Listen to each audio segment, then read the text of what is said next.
Welcome back to Educator.com's SAT preparation course. This lesson is on what to read for the SAT. Let's get started. All right, we begin as always with a brief lesson overview. We're going to ask why read? Why is reading important to preparing for the SAT? We're going to look at how to choose books for you to read.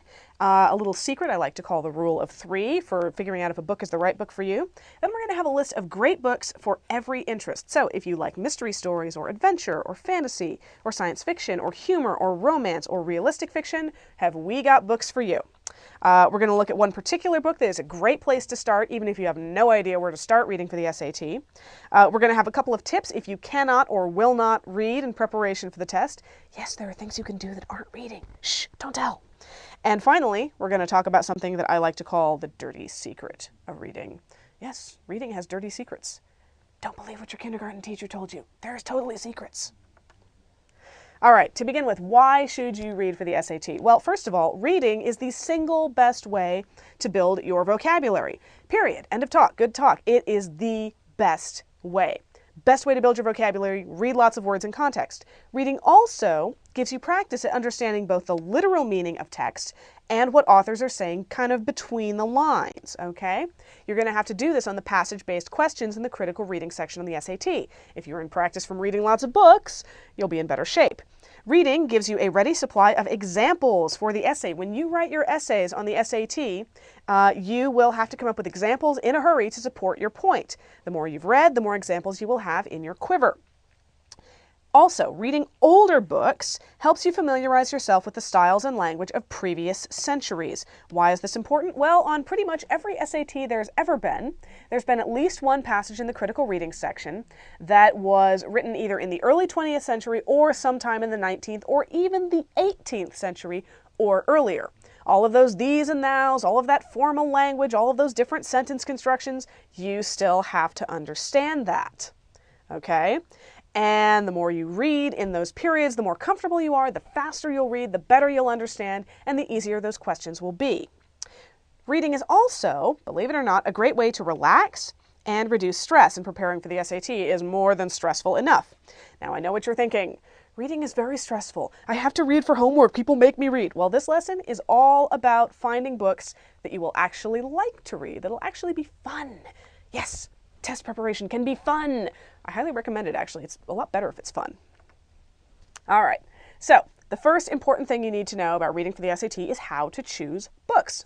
Because for the SAT, as long as you're reading something that's sufficiently advanced and kind of helpful, it almost doesn't matter what you read. So, to begin with, choose books in areas that interest you. Choose things you think you're going to like. If you hate kissing, don't read romance novels. If you love spaceships, don't check out Westerns, okay? It's really basic. Go for the stuff you like or that you think you're going to like.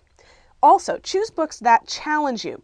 A good book should regularly introduce characters or ideas that make you think, and you should encounter a good vocabulary word at least every couple of pages. Why not more often? Because if you encounter them only occasionally, you're more likely to be able to figure out from the context what they mean. And if you do have to look it up in the dictionary, you're not quite as annoyed because it doesn't happen a lot. Don't choose books that are too hard or ridiculously boring. You won't read them. Honestly, choose books that you know you're going to read, or at least you think you're going to read. Don't choose Moby Dick because you've heard that Moby Dick is what all the smart people read. If you get bored reading Moby Dick, you're going to put it down, and then you're just going to stop reading. That's bad. It's better to read 10 so-so books that you like than one great book that you hate. Also, use Amazon.com or ask a librarian, librarians are awesome, a bookseller, or a friend to recommend books based on your interests and what you've liked before. Amazon actually has a really good feature called Recommendations for You. They'll look at books that you've bought or books that you say you own, and they'll recommend new books for you. Honestly, though, there is no better resource than either a librarian, they are experts on all the books ever, they are awesome, or a friend, somebody who knows you and knows your interests. If you have a friend who likes to read, ask them to set you up with a book. All right, sneaky secret time. I read actually more books per year than I can count, and it's because I use something called the rule of 3.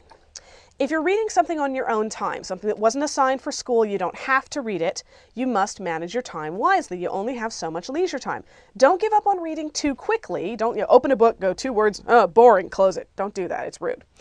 But also don't waste all your time on trying to read something that isn't helpful. So, here's the rule that I use. If a work is short, like a short story or an article, give it 3 pages to pique your interest. If it doesn't have your interest after 3 pages, chances are it's never going to have your interest. You can put it down and pick something else up.